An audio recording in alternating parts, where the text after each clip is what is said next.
Is it? I only sat here for the time, you know, when I walked in, they're having a meeting. We try to make it as challenging as possible. Well, it's not been that good.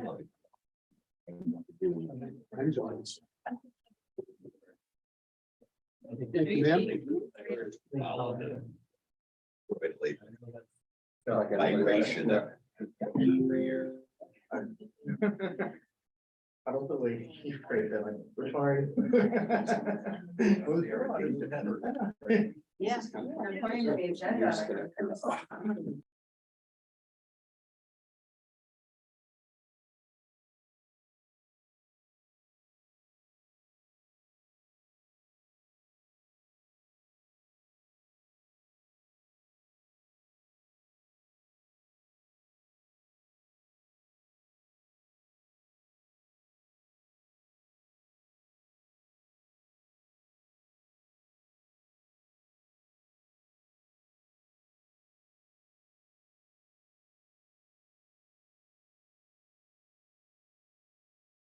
First meeting of the District Regional Planning Commission to order. Mark? Thank you. We'll do the roll call here. Lee County, Bill Bruce is here. Lucy McKnight is not here. Larry Schillinger is here. Come on. And Kristen Swinton is here. Judy Bressler is here from Rensselaer County. Ryan Gendron is absent. Jim Shaughnessy is here. Mike Stanley is here. Jackie Stallone is absent. Jay Grasso from Schenectady County is here. Oprah Hins is absent. Jason Kemper is absent. Agatha Reed is here. Craig Warner is here. Schenectady County. Don Ackerman's participating on the phone. Charles Davidson is here. David Hogenkamp is here. Gary Hughes is here. And our new member, Yami Han, is here from Schenectady County. You want to tell us a little bit about yourself, Yami? Yes, I work Schenectady County as environmental program manager. Oh, yeah, so I work with stormwater, hazard mitigation plan, and various projects. Great. Well, welcome. Thank you. Thank you. Welcome aboard.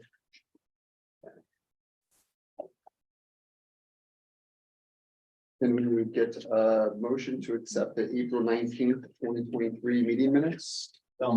Second. Very second. Any questions? All in favor? Aye. Great. Move on to the financial statements through March 31st, 2023. Mark? Sure. For revenues, we're tracking at 32%, and expenses were at 37%, par is 41. We're tracking under par because we have yet to bill for Q2 expenses to our granting agencies. We have just over $360,000 in the bank, and a total receivables of just over $420,000 primarily from New York State agencies who were delayed in paying us. Any questions? That 360,000, what percentage of the budget is that, you know? So it's 1.4 divided, or 360 divided by 1.4 million. It's about just over under 30%, above 20%, somewhere in there. Great. All right, any other questions? Make it a motion for the financial statements? Joe, second? Second, sure. Charles? All in favor? Aye. Move on to the 2024 preliminary proposed budget. Sure. So one of the reasons that we moved the summer meeting to June was so we'd have more time to present our budget requests to the counties. Our July meeting proved a little too late in the county's processes to make any adjustments to the request. So now that we have our meeting in June, there's plenty of time to give them, our appropriate requests. So the main purpose of this budget is so that we have something to present to the counties to request an allocation from the counties to support the work that we do. The revenues for our 24 budget are projected to be 6% more than our 2023 budget. We have some new grant revenues coming in. Our 2022 budget request to the counties, and remember that the counties fund between 15 and 18% of our total operations. The remaining comes from grants and other revenues. Our request last year was 215,000. As you, I'm sure are all aware, we are in a period of inflation. And we did ask for an increase to our aggregate county allocation back in 2021.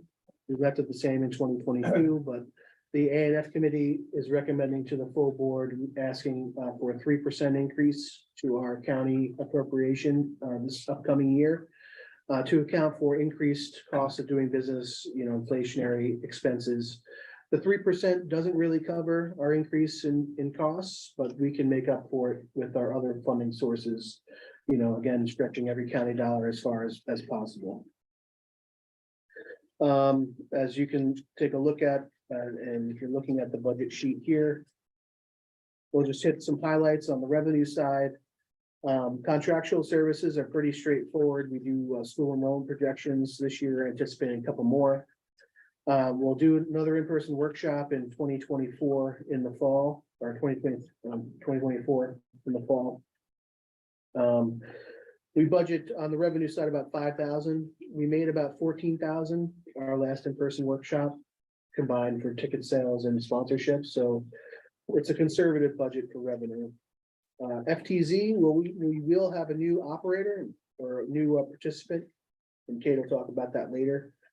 The NYSERDA revenue line anticipates that our contract with NYSERDA for our Clean Energy Communities program will be extended beyond the March 2024 expiration date.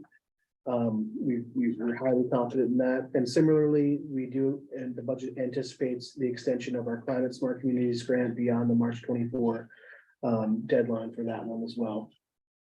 We have really good partnerships with those two agencies and 95% sure that we're gonna, Todd is 100% sure, I'm 95% sure. I keep a little room for uncertainty there. Long-term control plan CSO, the budget revenue line has decreased substantially with Martin Daly's departure. He was the primary coordinator for that board's operation, and their activities are winding down substantially with the construction of the Beaver Creek Clean River project and just a couple more capital projects that need to happen to fulfill the obligations of the long-term control plan.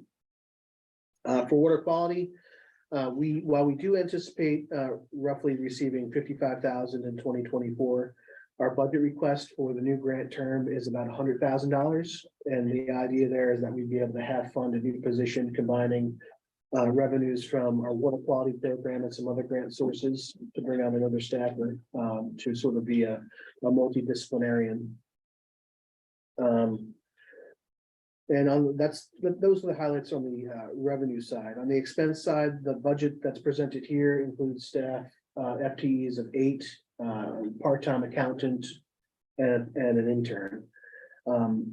Should we receive the money from the 604B grant and other revenues and decide to bring on somebody else, we'll come back to you for potentially a budget modification to make that change happen.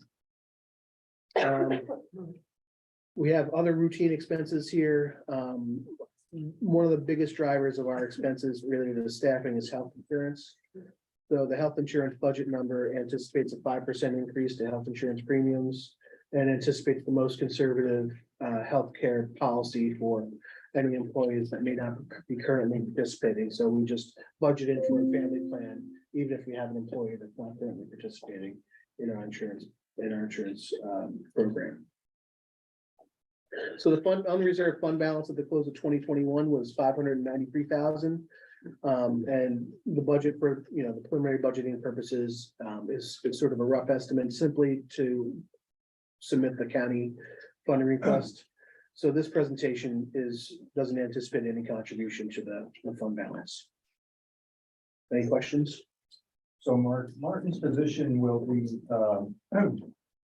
refilled, but the duties and responsibilities be broadened and changed somewhat, is that correct? We will be creating a whole new position. Right. So his position, he still continues on a part-time basis to do some of the critical administrative tasks of the CSO corporation.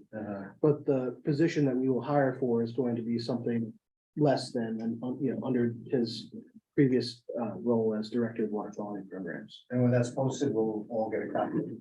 Absolutely. So those expenses are still salary expenses, they're not consultant expenses for, For Martin, no, there's still salary, he's still an employee of CDRPC. if I miss it, what's the increase in consultant services that you're anticipating? The increase in consultant services is related to, broadband inventory work. Yeah, so we have a pass-through grant from the DOS, from the Northern Water Regional Commission. Yeah. So we're anticipating some of those consultant expenses be extended into 24. Mark, could I speak to the county funding request? Sure. That's something I think is really important. And it's something that I think deviates from what this organization has historically done in the past, where they would defer increasing the requests for a number of years, and then they would have a larger catch-up type request. And there's advantages and disadvantages to both, but I am a proponent of, incrementally increasing year over year, maybe not every year, but I think there's a lot of merit in that, where you're not hitting the counties with such a large increase one time. Every county goes through its own financial issues or conditions, and sometimes they're just not weather to handle a big increase. And, when you go through our annual report, I think the work that the organization has done, provides a lot of value to all of our member counties. And, I think through, making sure that we are, letting the counties know what we're doing across the county, help support that increase. So I think 3% is fair. It ties into our assigned fund balance, like you said, which is solid, but not heavy. And therefore, I think, if we can continue to be, have a positive cash flow impact in a fund balance, that's good for this organization. It makes us financially stronger and adds to the reasons why we should go after a 3% increase. And you never know, it could only take one county to say they're not prepared to support it. But let's just get that out on the table every year. Thanks for that. I hope you can say this exact same thing at the Board of Supervisors meeting. I advocate very strongly. That's a big board, been successful. And, just worth, I think incremental increases such as that are probably easier for counties to plan for. We talked about the tax cap and some of Yeah. the conditions that the county has to look at and tying our request to a number similar to that. I think that the A&F committee thought was the best path going forward. Right, we've done that with some other institutions, and it's easier when you can plan. I think the important part is just to point out to all the counties, every dollar they put in, they get $5.75. That's what we leverage it. So, we're getting a lot of value from this organization, bringing a lot of federal dollars, staff expertise that some of our counties or towns don't have. So appreciate Mark's effort putting this budget and the whole staff's effort putting this budget together. And I think it's a pretty good budget. Any other questions? Can I get a motion? I'll make that motion. Second by, who's that? Craig. All in favor? I Next item, the CEDS adoption. we love our acronyms. So the 2023-2028 Comprehensive Economic Development Strategy is a document that we must update every 5 years as a condition of our funding from the Economic Development Administration on the federal level.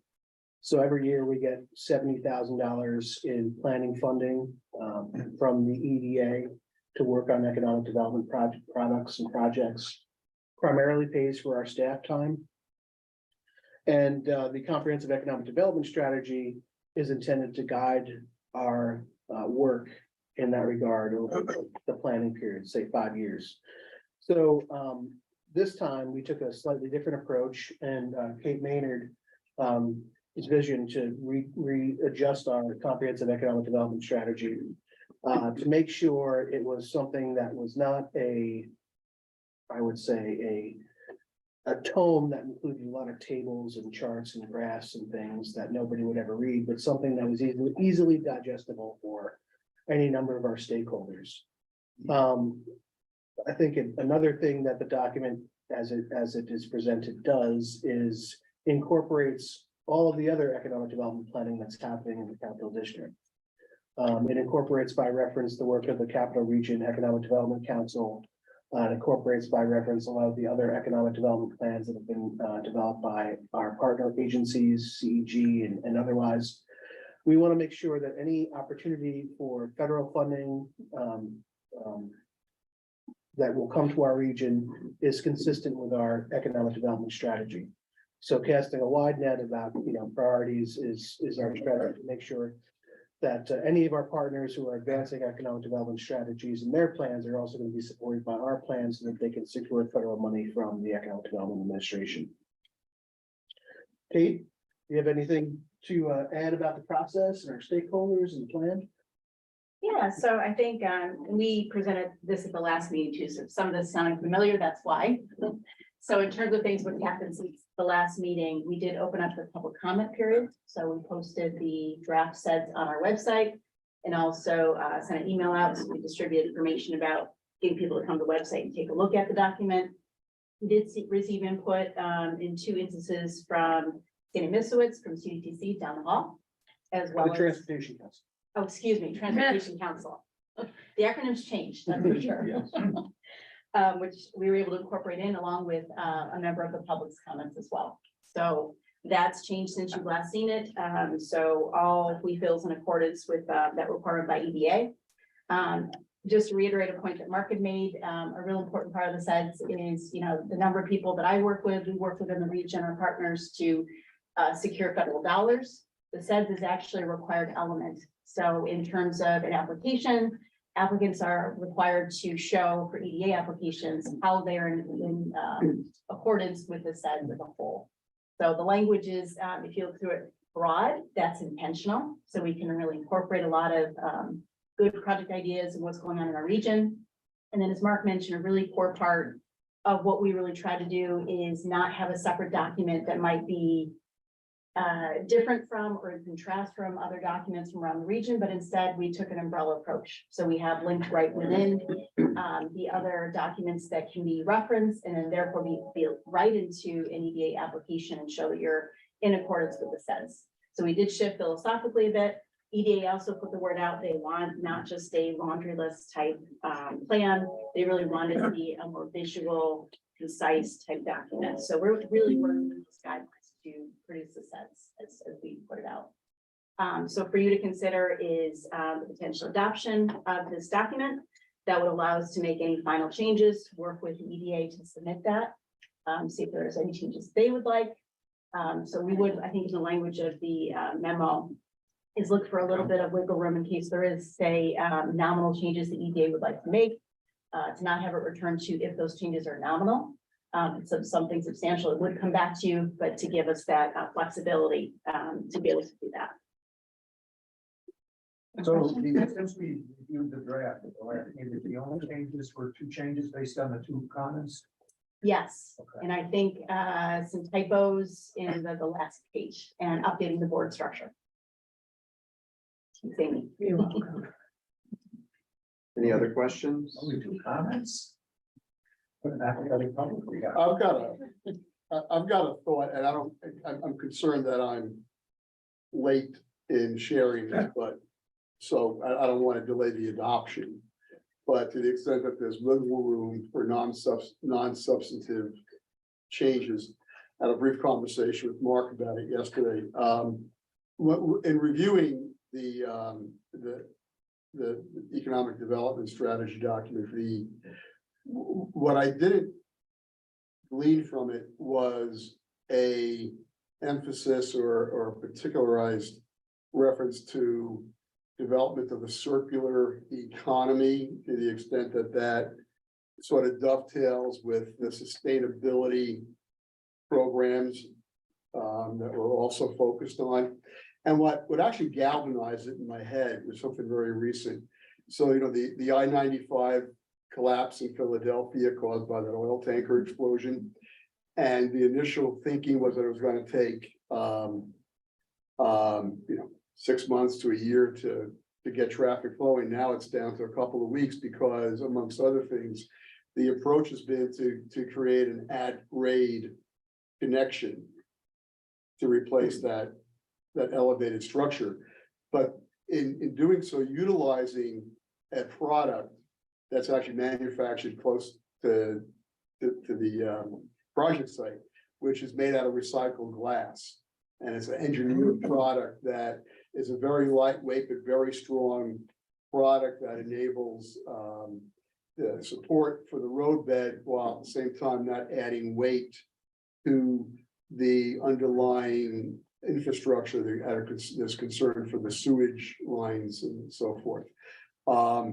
And what that got me thinking was that there's this, from my perception, this effort to create revenue streams to support municipal recycling programs through such things as the packaging tax, the extended producer responsibility proposals. But from my perspective, this is chasing you keep chasing the tail, because the reason why the municipal recycling programs are losing money on certain commodities is because there's no market for it. Glass is a good example for that. Is that once you mix the clear, the brown and the green glass, you don't have anything of consumer grade material. Here's a case where they can manufacture a product that's very useful. So I was just, all those different thoughts came to mind a little late in the game, unfortunately, in terms of the development of it. But to the extent that we can deem that to be a non-substantive change, so we have the wiggle room at post-adoption, but to put in a couple of bullets on promoting circular economy, I thought that might be a constructive addition to the economic development plan. Can I just add to that? I just saw a good article, I can't remember which professional organization sent it, I'm still on some of these mailing lists, you might have got it, Larry, about the circular economy must include waste management. And I'll send it to you, and to Kate. So you can see it. Great. I'll also add, just because of my other role as a planning board member in Saratoga Springs, that we approved a new company in the Granby Industrial Park. And they're from Montreal, and they create piping, plastic piping, and they utilize recyclable materials into their whole process. So that's a new company in the region and does that very thing that you're documenting. Yeah. I think it's a great point. We've talked about circular Yeah. economy, obviously, and it's great to have your expertise in terms of the subject matter. I know we have some language, again, a lot of kind of broader in the key tactics side of things. So we talk about resiliency, sustainability. So I could see a bullet or two to what you're saying, pointing out that circular economy potential and opportunity for sure. Yeah, I don't see anything in the document that precludes that, and so much that also comes from our other partners who they're trying to attract to the area. Working the economic development side, well aware of that. Just thank Kate again. She's a tremendous partner, not only making sure we're aware of these federal funding opportunities, but then guiding us through the multiple steps to actually get to the point where you get reimbursed for it. So it's not easy, and the whole team here does a terrific job. So, any other questions on the report? Can I get a motion, please? Someone. Second by Will. All in favor? Aye. Position, we are approved. Mark, what was the amount that you said for that 5-year plan that you get, 7,500? 70,000 a year. 70,000. We have to match dollar for dollar. Okay, thank you. All right, on the foreign trade zone site, memo 2311. Right, so we have a new application, a new applicant for a foreign trade zone designation within Schenectady County. We have signed an NDA with them, so we cannot mention or won't mention their name in the public setting. But if folks are curious to know who this applicant is, we are happy to. Yeah, if people are interested more in the applicant, we can go in executive session. I know it has been thoroughly vetted by the staff here, and our role here is to approve the application, right? Mm-hmm. Yeah, so, it's really up to the board if there's any additional questions on the applicant. Yeah, you've got us all curious. Yeah. Actually, we don't have to approve this, right? No. No. it's- yeah. My asterisk on the memo was a mistake. So. So no action. Yeah, no is action is needed. required. Existing manufacturer in Schenectady County wants to move forward with a foreign trade zone application. It's a tremendous program. Does anybody want to just go a few bullet points about Sure, the program? keeping it very general. So I can tell you that this is moving very quickly. Yeah, I know. Speak very carefully here. So they came to us, and we're really on a very expedited timeframe in terms of getting an application in. We've worked, very closely with the applicant and their consultants. Get an application in, coordinating with my contacts at the FTZ board. The application was submitted roughly, I want to say less than 3 weeks ago. And yesterday afternoon received the first approval for the site being designated as an FTZ site within our multi-county area. The next step, and already submitted, again, expedited timeframe, is for what's called production authority, which allows for, the first step is you're an FTZ site, you're allowed to store items, contained within there. The FTZ operates as if you're on US soil, but you're not technically per customs on US soil. So it's an interesting program. The second step is allowing for the import of what might be materials or components to be actually brought into this FTZ site and then operate within the parameters of the program as a whole. We've also worked extensively with our Customs and Border Protection staff for the area, the port director. And we have a meeting set up with this applicant, or I guess now operator, since they were approved yesterday, to visit the site in July. So things are moving forward very quickly.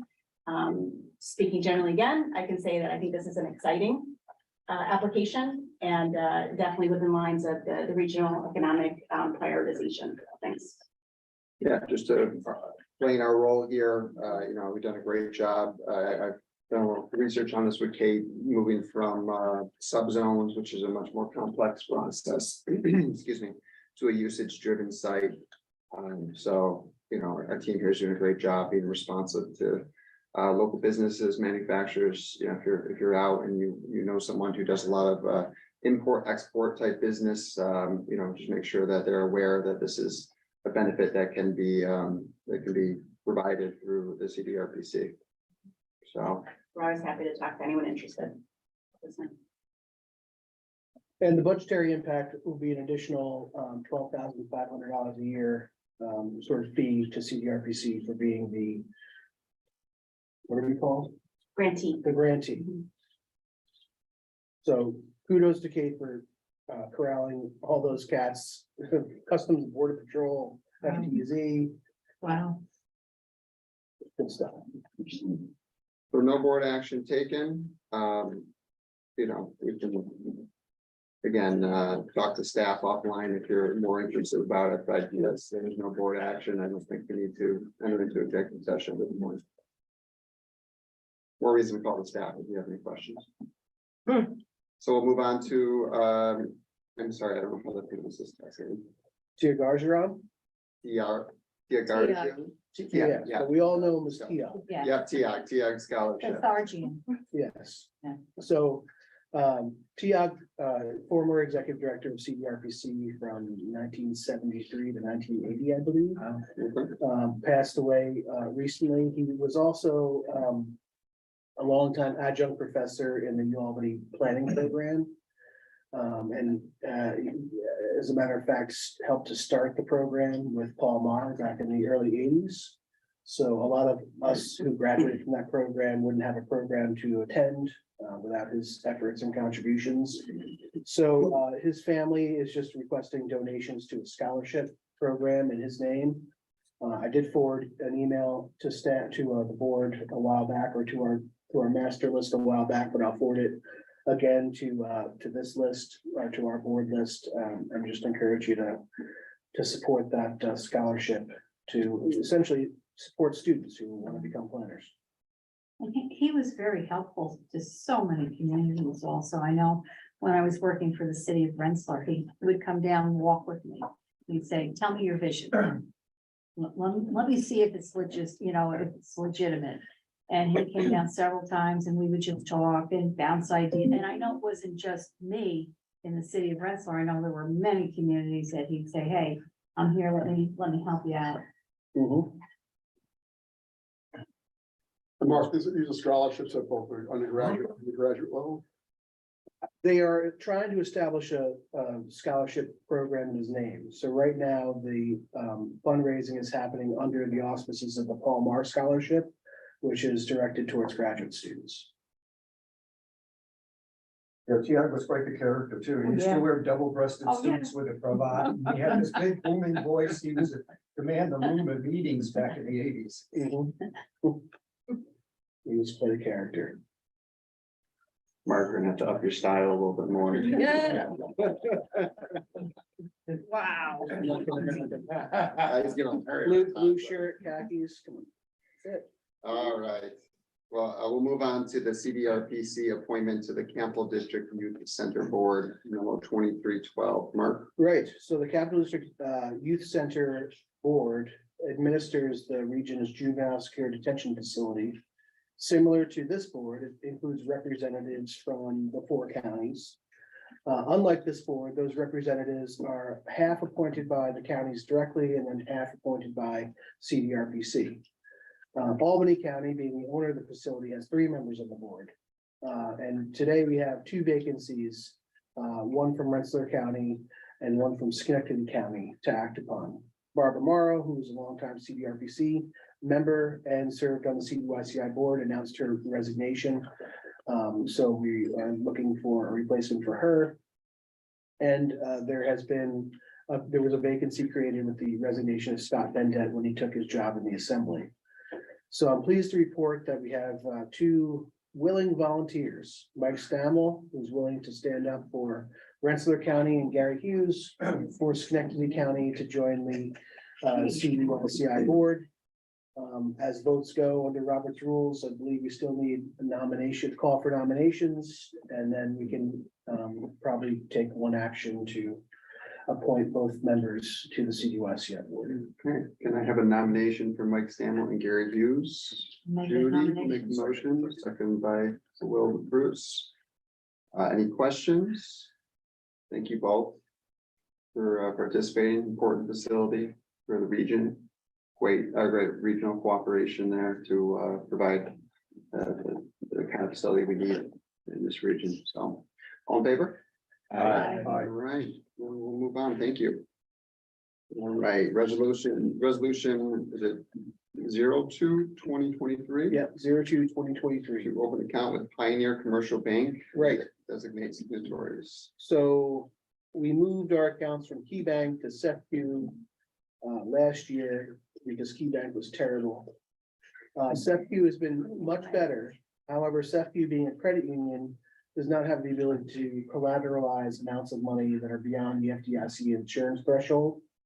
So Pioneer Commercial Bank, being a commercial bank, has that ability. So we have discussed with our, financial officer that we would establish a policy to transfer any amounts that are held in our accounts that are above the FDIC threshold of $250,000 into an account at Pioneer Commercial Bank, so that they can either keep us under the threshold or collateralize any amounts that are over $250,000. So that's the reason why we're asking to open up this new account.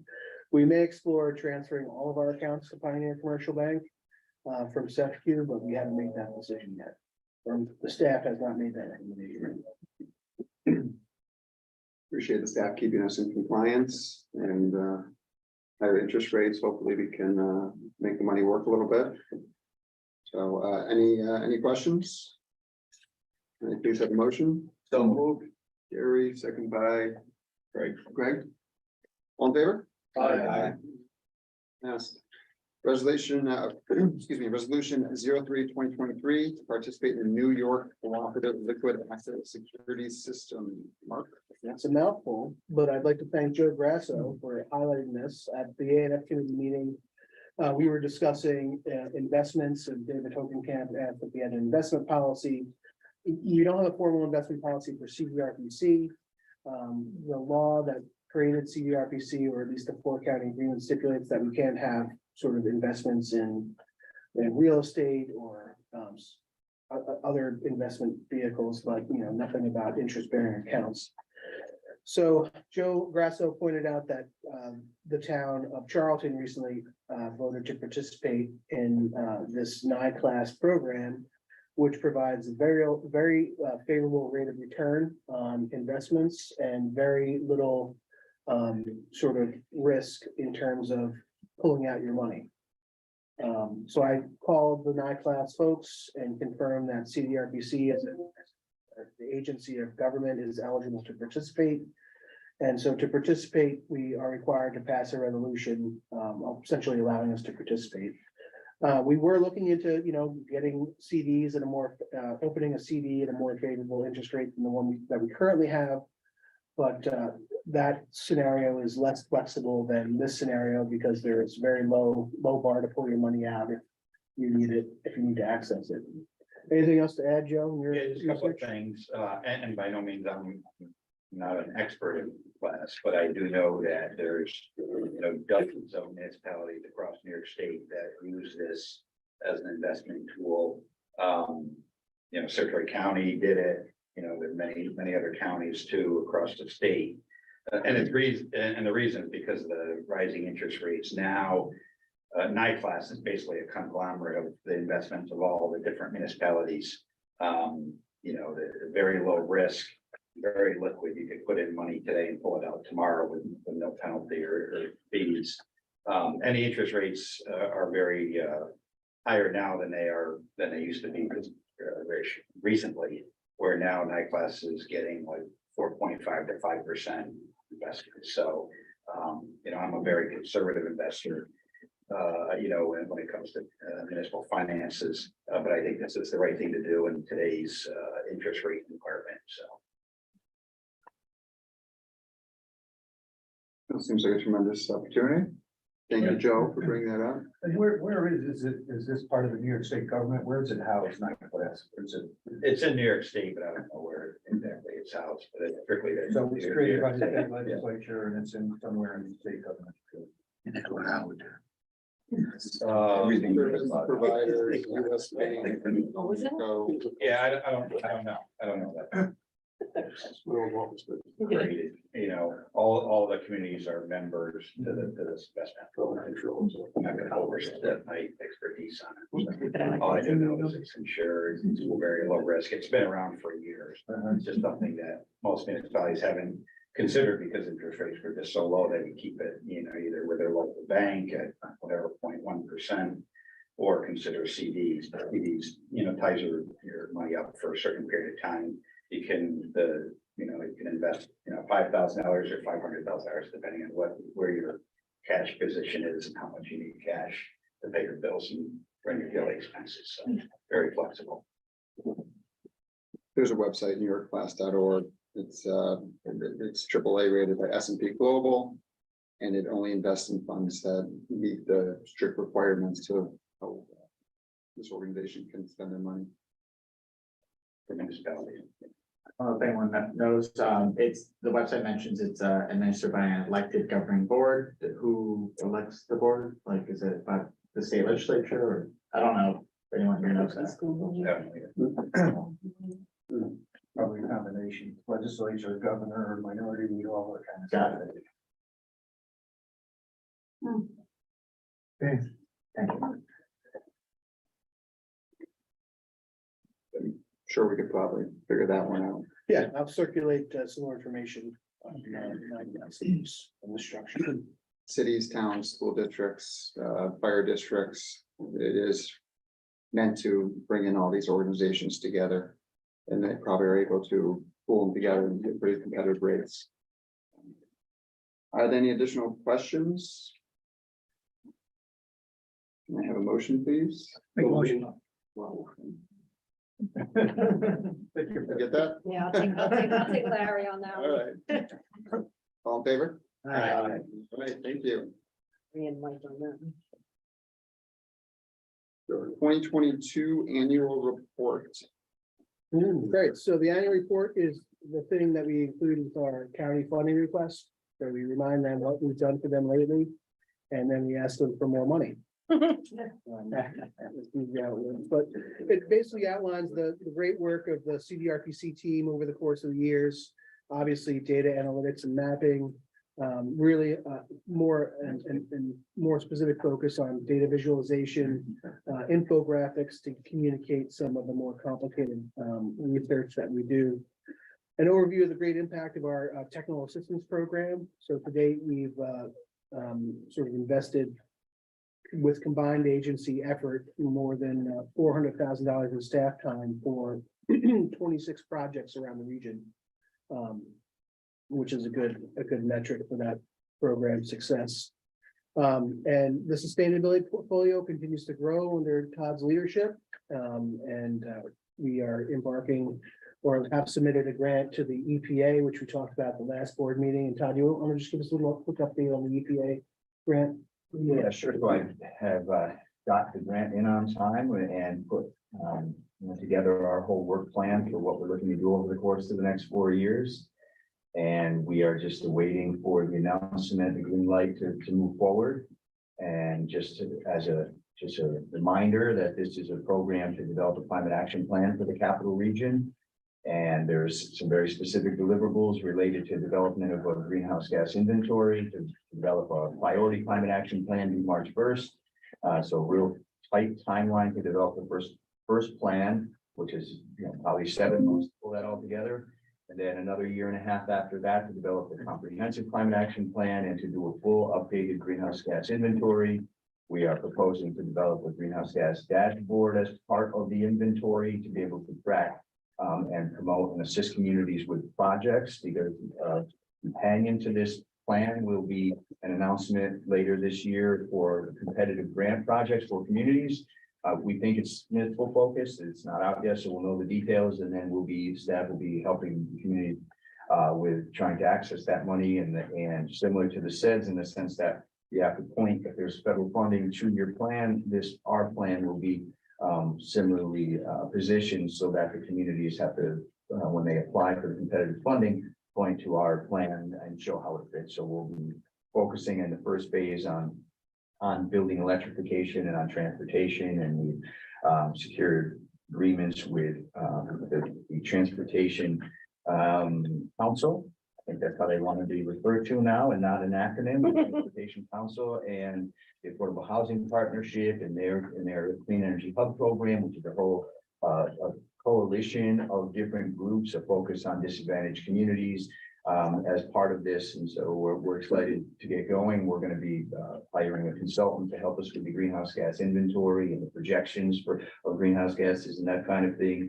And so it's going to be another heavy lift. It's $1 million for our organization over 4 years, or through our organization, part of it for the consultant and the rest to peel off the sustainability part of the sustainability staff time to be able to work on this along with the clean energy communities and climate smart communities programs. So looking forward to that. And, and just a quick note, Mark mentioned about the other two, the existing programs, they're both expiring in the first quarter of this coming year, but I've been already in conversation with NYSERDA about the essentially just a contract modification for another 2 years of funding with the clean energy community program. So our original grant was a 5.5-year program, but they are conservative in how they do a 5.5-year grant, and they break it up into 3 pieces. So 1.5 years, then a renewal, which we already have, and we're in now for 2 years, and then this is another modification for another 2 years. And so I just spoke with the contract manager. He wants to get that going within the next month or so. So I expect just simply a modification, and it's a little over $2 million on that program we'll be getting. And then the DEC grant, which runs out in March, they have to, because of the way the funding is structured, that is competitive. But I'm 100% sure nobody can outcompete us in this phase right now. And so that, being confident that we'll get, and I've been told and have been working actually with the state on what the next format is going to look like, which looks very similar because they haven't announced this yet. Once they get it together, they can't talk to us anymore, but we're in a good position of influence. In terms, because we're in the program now and we expect another 3 years of funding. That program provides $1.2 million through our organization. And so maybe the funding will be maybe it'll be a little more, and it'll be 3 years. So I'm pretty confident we've got a good, solid structure here for ongoing funding of these programs. Ooh, great. And, tremendous success building on prior success to grow CDRPC's sort of portfolio of work in the space and identify ourselves as the sort of primary operator to provide this sort of technical assistance and funding to municipalities. And to date, over $3.1 million in match-free grants have been awarded to municipalities under this program. So tremendous success. Thank you, Tom. Just one other thing, I haven't said this to you yet, Mark, but. Wait a second. Always talk to me first. No. But let's, one of the things this program has been able to do besides extend our staff and our support to communities and bring in a lot of money is it helped, I believe, and maybe not completely recognized, to really extend our name and well beyond our borders too, because for two of the programs, we're working in 28 counties and have subcontracts. So CDRPC is becoming more and more recognized across the state. So I'm just asking that we don't change our name because we've done a lot of on CDRPC and I would hate because I thought mistake, you may have just had a slip of the tongue when you referred to us as the commission, or not the commission, but The planning. I keep forgetting what they're called. The council at the meeting last week that we were at with the transportation council. I was like, oh no, Mark's gonna change the name. No rebranding, no rebranding. That'd be a lot of business cards too, man. It would be. So moving on, thank you, Todd and staff. Water quality programs. We are wrapping up and have wrapped up the Water Elite Reservoir Watershed Protection Study and are continuing to work on the Tomahawk study. Under economic development, our partnership with the Northern Border Regional Commission progresses, including $176,000 for broadband work that we're actively working on right now. In 2022, we dispersed entirely the $200,000 in local grants that we had allocated under the CARES Act to the counties. And we had a successful year for the Future Leaders in Planning program, and Kate's gearing up for another successful run in August for that. In addition, we've partnered with economic development agencies like CEG on an offshore wind supply chain analysis, something similar we can probably explore for circular economy stuff in the supply chain. And of course, we started a $31 million expansion project of the juvenile secure detention facility, working with the counties and many partners in that regard. Just like to take a moment to thank the staff. Doesn't happen without this great group of people behind me, bringing their energy, their talents, and their enthusiasm to work every day. So thank you to the staff. Thank you. Thank you, everybody.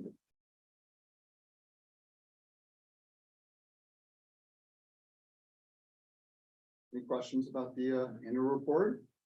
The terrific document. I think we've certainly had some sweet spots of where we can provide real services to our member municipalities and 26 counties, 28 counties, how many counties? 20 counties in the service area that Todd manages. Very good. No action needed, just to keep us up to date. Any other business? I would just go quick, talking about planners, just want to throw it out there. If you know anybody at the city of Rensselaer, I'm looking to hire a planner for the city of Rensselaer. Couture Vix was our planner, has moved on to other things, and we have a lot of projects that are just ready to burst open. So if you know anybody that wants to, looking for a planning position, please contact me at the city of Rensselaer. Thanks, Mike. Do you still, any job opportunities as you go through the program in SUNY Albany? Do they have a? Katir, I was on the email. Katir did send an email to SUNY Albany and to the Upstate APA chapter, and I think somebody else. Two caveats, Mike, keep poaching from this organization or. Yeah, they coached for me, yeah, just. Coached the CAP before, so. I just have a general question. You hear so much about people not being able to find people to hire. Right. And how's the general job market for planners right now? It's pretty robust. Yeah. The state, after many years of hiring freeze, are hiring for a lot of positions that remained vacant for a lot of years. And the skill set of planners in general fits well within that. And it's also been fairly competitive in the private sector and in public sector. I mean, we've experienced it here. We had rapid turnover in the position that Maddie still holds. 6 months strong. but it's been, it seems to be a highly competitive marketplace and it seems that the salary is commensurate with the work that we're asking planners to do is also progressing along. Yeah, I think it's always challenging in this region because you do have the state workforce, so a lot of the locals, I've seen it in local government. That you know, you can always have the opportunity to go to the state and that's a difficulty, but you also have a pool of folks who might have more experience working in different communities, so. There's benefits and negatives. And if I can just add to that, Mark, you know, as an employer of many planners through the years, what we found is that the planners that are coming out of school now are very diversified and have a lot of skill sets, so they can fit into a lot of different roles, you know, both in the private sector and government sector. And their use of technology, which is fundamental to all of, you know, professions nowadays. They're just so strong in that arena that they're very sought after and in demand. Sure. All right, the next commission meeting is October 18th at 10 a.m. Make a motion to close the meeting. So moved. Okay, second. A second.